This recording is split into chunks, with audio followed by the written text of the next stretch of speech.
पांडवों की तीर्थ यात्रा। पांडवों की तीर्थ यात्रा। दुखी होकर उन्हीं के विषय में बातें कर रहे थे कि वहां पर लोमस ऋषि पधारे। धर्मराज युधिष्ठिर ने उनका यथोचित आदर सत्कार करके उच्चासन प्रदान किया। लोमस ऋषि बोले, हे पांडवगण, आप लोग अर्जुन की चिंता छोड़ दीजिए। मैं अभी देवराज इंद्र की नगरी अमरावती से आ रहा हूँ। अर्जुन वहाँ पर सुखपूर्वक निवास कर रहे हैं। उन्होंने भगवान शिव एवं अन्य देवताओं की कृपा से दिव्य तथा अलौकिक अस्त्र शस्त्र तथा चित्रसेन से नृत्य संगीत कला की शिक्षा भी प्राप्त कर लिया है। वे अब निवात और कवच नामक असुरों का वध करके ही यहाँ आएंगे। देवराज इंद्र ने आपके लिए ये संदेश भेजा है कि आप पांडवगण अब तीर्थ यात्रा करके अपने आत्मबल में वृद्धि करें। देवराज इंद्र के लिए दिए संदेश के अनुसार युधिष्ठिर अपने भाइयों पुरोहित धौम्य, लोमस ऋषि आदि को साथ लेकर तीर्थ यात्रा के लिए चल पड़े। वे लोग नैमिषारण्य, कन्या तीर्थ, अश्वतीर्थ, गौतीर्थ आदि में दर्शन स्नान आदि करते हुए अगस्त ऋषि के आश्रम आ पहुँचे। लोमस ऋषि ने उस आश्रम की प्रशंसा करते हुए बताया, हे धर्मराज, ये आश्रम मुनि एवं उनकी धर्मात्मा पत्नी लोपामुद्रा की पवित्र तपस्थली है। एक बार अगस्त मुनि यहाँ घूमते हुए पहुँचे तो उन्होंने एक गड्ढे में अपने पूर्वजों को उल्टे लटकते देखा।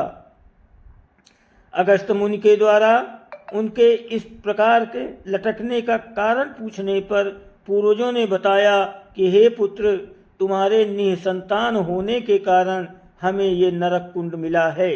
इसीलिए शीघ्र अपना विवाह कर पुत्र उत्पन्न करो, जिससे हमारा उद्धार हो। पितृगणों की बात से दुखी होकर अगस्त एक सुयोग्य पत्नी की खोज में निकले और विदर्भ देश की राजकुमारी लोपामुद्रा से विवाह कर लिया। जब अगस्त मुनि ने लोपामुद्रा के सौंदर्य पर मुग्ध होकर पुत्रोत्पत्ति की अभिलाषा से उसे अपने पास आने के लिए कहा तो लोपामुद्रा बोली कि हे स्वामी, मैं राजकुमारी हूँ, इसलिए आपका मेरे साथ समागम भी राजोचित ढंग से होना चाहिए। पहले आप धन की व्यवस्था करके मेरे और स्वयं के लिए सुंदर वस्त्र तथा स्वर्णाभूषण लेकर आइए। अपनी पत्नी की वाणी से प्रभावित होकर अगस्त मुनि धन मांगने के लिए राजा सुतर्वा, वक्त्रनु तथा इक्ष्वाकुवंशी त्रिशदृश्यु के पास गए, किंतु सभी राजाओं का कोष खाली होने के कारण उन राजाओं ने क्षमा प्रार्थना करके वे अगस्त मुनि को धन देने में असमर्थता प्रकट कर दिया।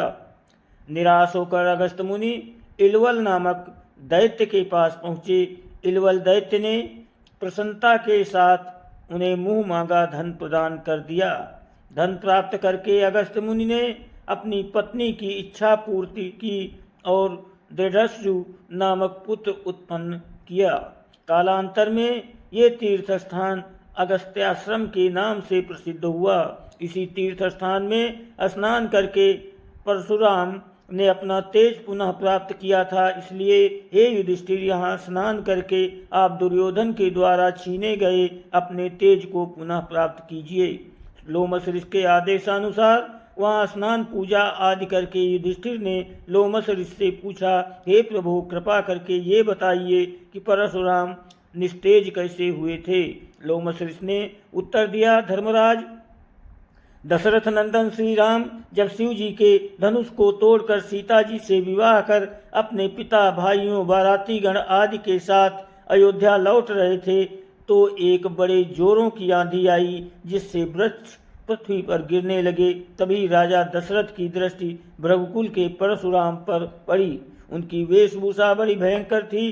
तेजस्वी मुख पर बड़ी बड़ी जटाएं बिखरी हुई थी। नेत्रों में क्रोध की लालिमा थी। कंधे पर कठोर फरसा और हाथों में धनुष मार थे।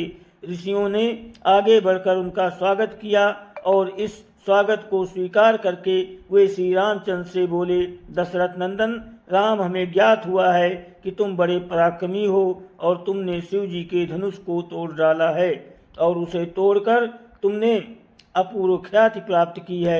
मैं तुम्हारे लिए एक अच्छा मूल धनुष लाया हूँ। ये धनुष साधारण नहीं है, जमदग्नि कुमार परशुराम का है। इस पर बाण चढ़ाकर तुम अपने शौर्य का परिचय दो। तुम्हारे बल और शौर्य को देखकर मैं तुमसे द्वंद्व युद्ध करूंगा। परशुराम की बात सुनकर राजा दशरथ विनीत स्वर में बोले, भगवान, आप वेदविश स्वाध्यायी ब्राह्मण हैं। क्षत्रियों का विनाश करके आप बहुत पहले ही अपने क्रोध का शमन कर चुके हैं। इसलिए हे ऋषिराज, आप इन लड़कों को अभयदान दीजिए। किंतु परशुराम जी ने दशरथ की अनुनय विनय पर कोई ध्यान न देते हुए राम से कहा, राम, संभवतः तुम्हें ज्ञात नहीं होगा कि संसार में केवल 2 ही धनुष सर्वश्रेष्ठ माने जाते हैं। सारा संसार उनका सम्मान करता है। विश्वकर्मा ने उन्हें स्वयं अपने हाथों से बनाया था। उनमें से पिनाक नामक एक धनुष को देवताओं ने भगवान शिव को दिया था। इसी धनुष को भगवान शिव ने त्रिपुरासुर का वध किया था। तुमने उसी धनुष को तोड़ डाला है। दूसरा दिव्य धनुष मेरे हाथ में है। इसे देवताओं ने भगवान विष्णु को दिया था। ये भी पिनाक की भांति ही शक्तिशाली है। विष्णु ने भृगुवंशी ऋचिक मुनि को धरोहर के रूप में ये धनुष दे दिया। वंशानुवंश रूप से ये धनुष मुझे प्राप्त हुआ है। अब तुम एक क्षत्रिय के नाते इस धनुष को लेकर इस पर बाण चढ़ाओ और सफल होने पर मेरे साथ द्वंद्व युद्ध करो। परशुराम के द्वारा बार बार ललकारे जाने पर रामचंद्र बोले, हे भार्गव, मैं ब्राह्मण समझकर आपके सामने विशेष बोल नहीं बोल रहा हूँ, किंतु आप मेरी इस विनयशीलता को पराक्रमहीनता एवं कायरता समझकर मेरा तिरस्कार कर रहे हैं। लाइए, धनुष बाण मुझे दीजिए। ये कहकर उन्होंने झपटते हुए परशुराम के हाथ से धनुष ले लिए। फिर धनुष पर बाण चढ़ाकर बोले, हे भृगुनंदन, ब्राह्मण होने के कारण आप मेरे पूज्य हैं, इसलिए इस बाण को मैं आपके ऊपर नहीं छोड़ सकता। परंतु धनुष पर चढ़ने के बाद ये बाण कभी निष्फल नहीं जाता। इसका कहीं न कहीं उपयोग करना ही पड़ता है। इसलिए इस बाण के द्वारा आपकी सर्वत्र शीघ्रता पूर्वक आने जाने की शक्ति को नष्ट किए देता हूँ। श्री राम की ये बात सुनकर शक्तिहीन से हुए परशुराम जी विनय पूर्वक कहने लगे, बाण छोड़ने से पूर्व मेरी एक बात सुन लीजिए। क्षत्रियों को नष्ट करके जब मैंने ये भूमि कश्यप जी को दान में दी थी तो उन्होंने मुझसे कहा था कि अब तुम्हें पृथ्वी पर नहीं रहना चाहिए, क्योंकि तुमने पृथ्वी का दान कर दिया है। तभी से गुरुवर कश्यप जी की आज्ञा का पालन करता हुआ मैं कभी रात्रि में पृथ्वी पर निवास नहीं करता।